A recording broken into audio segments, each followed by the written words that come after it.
بەداخەوە ئەمڕۆ قوربانیانی کارەساتی نۆکەندی ئینگلیس کە بەهۆی تێکشکانی بەلەمێکەوە لە شەوی 24 لەسەر 25 نۆڤەمبەری ئەم ساڵ تێکشکا بوو بەهۆی گیان لە دەزانی 31 هاوڵاتی لە ناویاندا تا ئێستا 18 هاوڵاتی هەرێمی کوردستان کە لە ناویاندا 8 هاوڵاتی دەڤەری ڕاپەڕین بوونەتە قوربانی و چاوەڕێ دەکەین لە هەفتەی داهاتوو لە ڕێگەی ڕێکخراوە نێودەوڵەتیەکان و بەتایبەت قونسوڵخانەی فەڕەنسا جەنازەکان بگەڕێنەوە بۆ هەرێمی کوردستان. بەداخەوە ئەوە چەندەمین کاروانە دەبینین هاوڵاتیانمان هەر ڕووداوێک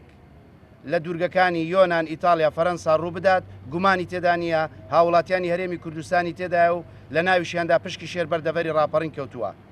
ئەوە بەرئەنجامی نادادی بێکاری گوێنەگرتن لە هاوڵاتیان جیاوازی ژیانوای کردووە گەنجان بە لێشا و سەری خۆیان هەڵبگرن و ڕوو بکەنە وڵاتانی ئەوروپا و خۆ بخەنە دەست قەدەر.